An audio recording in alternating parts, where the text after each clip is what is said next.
Hello class fourth. आज मैं आपका ग्रामर का चैप्टर 2 एक्सप्लेन करने जा रही हूँ। तो आपका चैप्टर 2 है, उस चैप्टर का नाम है पार्ट ऑफ सेंटेंस। सेंटेंस के पार्ट्स कितने होते हैं, ठीक है। तो यहाँ आपके इस चैप्टर में सेंटेंस के दो पार्ट बताए गए हैं। पहला होता है सब्जेक्ट और दूसरा होता है प्रेडिकेट, ठीक है। तो सब्जेक्ट क्या होता है, सबसे पहले ये समझ लीजिए, द पर्सन और things about which something is said is called subject.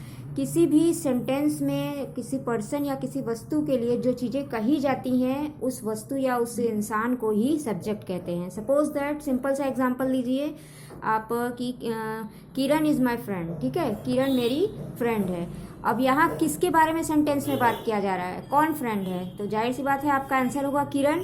तो किरण क्या है, सब्जेक्ट है। एक और सब्जेक्ट, जैसे मान लीजिए प्रतिमा मैम टीचर्स यू इंग्लिश, ठीक है। प्रतिमा मैम आपको इंग्लिश पढ़ाती हैं। अब यहाँ पे अगर पूछा जाए सेंटेंस में किसके बारे में बात किया जा रहा है, तो जाहिर सी बात है आप क्या कहोगे, मैम के बारे में, प्रतिमा मैम के बारे में।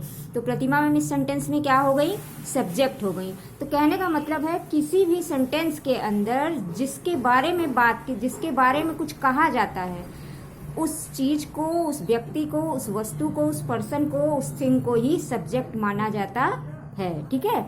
जैसे आपके बुक में देखिए पहला एग्जाम्पल दिया है, चीना is playing with her doll, ठीक है। तो चीना is playing with her doll, चीना अपने डॉल के साथ खेल रही है, ठीक है।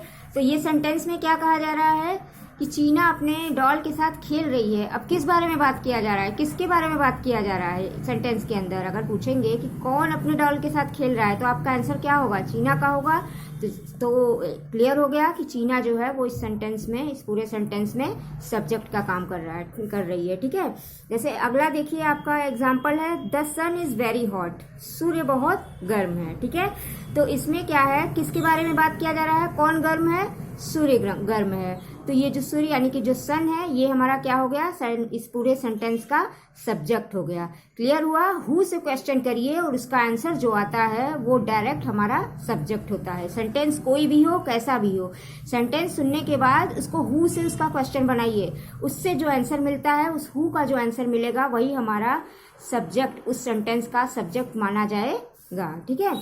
और पहला पार्ट तो ये आपको समझ में क्लियर हो गया, सब्जेक्ट है। और दूसरा पार्ट हमारा क्या है, प्रेडिकेट। तो प्रेडिकेट क्या होता है, देखिए, the part of a sentence which says something about the subject is called predicate. Subject, sentence का वो पार्ट, ठीक है, सब्जेक्ट के बारे में जो वर्ड्स कहे जाते हैं, जिन वर्ड्स का यूज किया जाता है उसको डिस्क्राइब, उसके बारे में बात करने के लिए, उन सारे सेंटेंस, इन सारे पार्ट्स को हम क्या कहते हैं, प्रेडिकेट कहते हैं। समझ में आया। कहने का मतलब सब्जेक्ट के बारे में बात करने के लिए जितने वर्ड्स का यूज किया जाता है वो सारे वर्ड्स हमारे क्या होते हैं, प्रेडिकेट होते हैं। जैसे एग्जांपल देखिए यहाँ पे, गुड़िया रिपीटेड दिस मिस्टेक अगेन, गुड़िया रिपीटेड दिस मिस्टेक अगेन, गुड़िया ने यह गलती वापस से रिपीट किया, दोहराया, ठीक है। तो अब सबसे पहले तो सब्जेक्ट यानी किसके बारे में बात किया जा रहा है यहाँ पर, गुड़िया के बारे में। तो गुड़िया हमारी क्या हो गई, सब्जेक्ट हो गई। अब गुड़िया के बारे में क्या बताया जा रहा है, गुड़िया के बारे में ये बताया जा रहा है कि रिपीटेड दिस मिस्टेक अगेन, कि उसने इस गलती को दोबारा रिपीट किया, दोबारा दोहराया।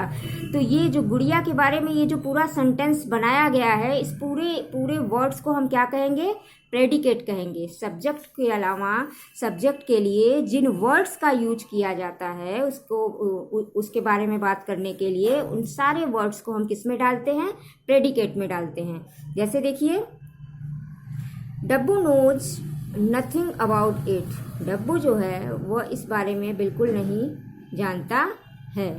तो यहाँ पे सब्जेक्ट किसके बारे में बात हो रहा है, डब्बू के बारे में बात हो रहा है। और डब्बू के बारे में क्या बात हो रहा है कि वो कुछ नहीं जानता है, ठीक है।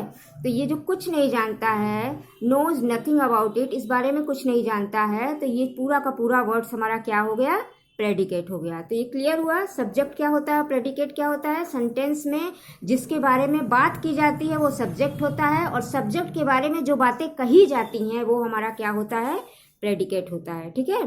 चलिए पेज को टर्न कीजिए।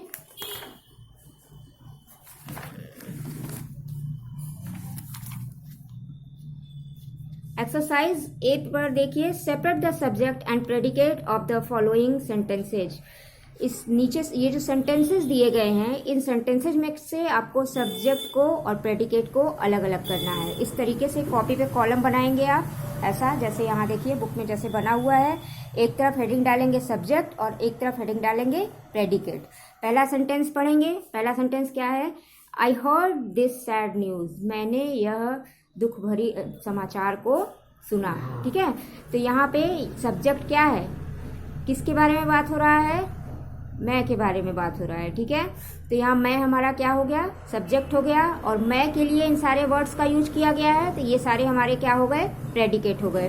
तो सब्जेक्ट वाले कॉलम में सब्जेक्ट को यानी आई को लिखेंगे, और प्रेडिकेट वाले कॉलम में हर्ड दिस सैड न्यूज़ को पूरा प्रेडिकेट लिखेंगे। ठीक है, इसी तरीके से आपको ये पूरा सेंटेंस सॉल्व करना है। एक और बता दे रही हूँ, boys are present in the class, लड़के जो हैं, लड़के क्लास में उपस्थित हैं।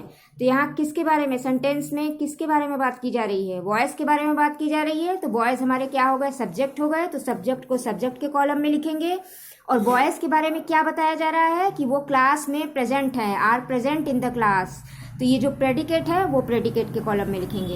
इसके बाद ये सारे आपको करने हैं। इसमें से अगर कोई भी प्रॉब्लम आता है तो आप मुझे व्हाट्सएप पे पूछ सकते हैं। ठीक है, तो इस चीज़ को करिए, फिर अगले चैप्टर को मैं बताती हूँ।